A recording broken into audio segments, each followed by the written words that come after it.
이번 주의 주제는 글 분석입니다.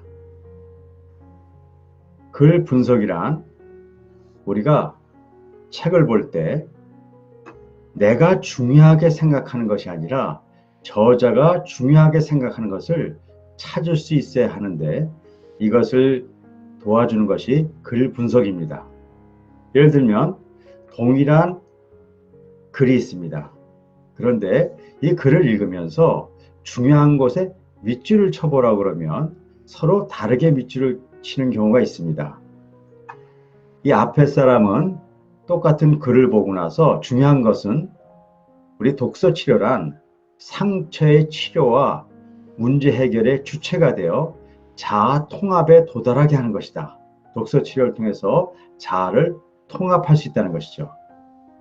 근데 두 번째 사람은 독서 치료란 스스로의 치유 능력을 개발시켜 미래에 닥쳐올 문제들에 대처할 수 있는 면역 체계를 확립한다는 데 있다. 이렇게 보는 것이죠.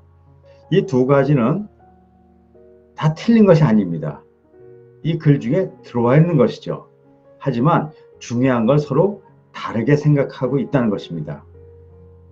왜 사람들은 서로 다른 생각을 하게 될까요? 그 이유는 바로 그들이 갖고 있는 인식의 틀 때문에 그렇습니다.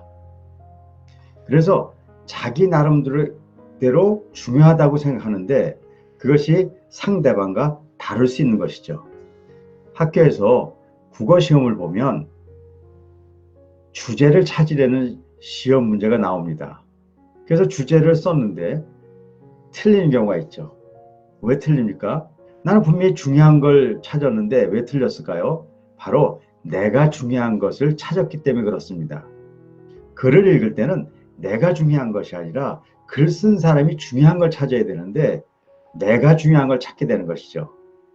그래서 우리 학생들에게 알려줍니다. 당신이 중요한 것, 학생이 중요한 것이 아니라 저자가 중요한 것을 찾아야 된다. 그럼 학생들이 깨달음이 있죠. 아, 여태까지 나는 내가 중요한 걸 찾았구나. 그리고 상대방이 중요한 것을 찾으려고 하는데 또 틀립니다. 그냥 결국은 자기가 중요한 걸 찾게 되기 때문에 그렇죠. 바로 이 문제를 해결하지 못하면 우리가 책을 읽으면서도 진짜 저자가 얘기하려는 참뜻을 찾지 못할 수가 있습니다. 바로 이것을 해결하는 방법이 독서에서 가장 중요한 글 분석법입니다. 글 분석법에서 왜 서로 이렇게 다르게 텍스트를 보게 되는가를 봤더니 그것은 아까 이야기한 대로 인식의 틀이 서로 다르기 때문에 그렇습니다.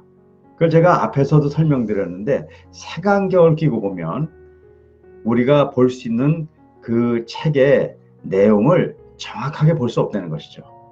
이 편견의 색안경을 우리가 벗어야만 합니다. 바로 이것을 벗는 방법이 글 분석법이고 글 분석법을 하는 방법은 밑줄 치기를 하는 것입니다.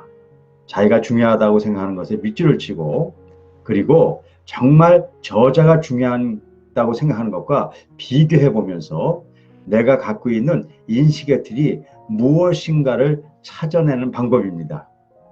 처음에는 이것이 매우 어렵고 쉽게 바뀌어지지 않는 훈련이지만 여러분들이 조금씩 해가면 누구나 인식의 틀의 왜곡을 잘 해소시키고 저자의 참뜻을 바르게 찾아내는 아주 중요한 요소입니다. 우리가 열심히 독서를 하는 것도 중요하지만 독서를 통해서 저자가 이야기하는 본뜻을 찾는 것은 그 무엇보다도 중요한 것입니다.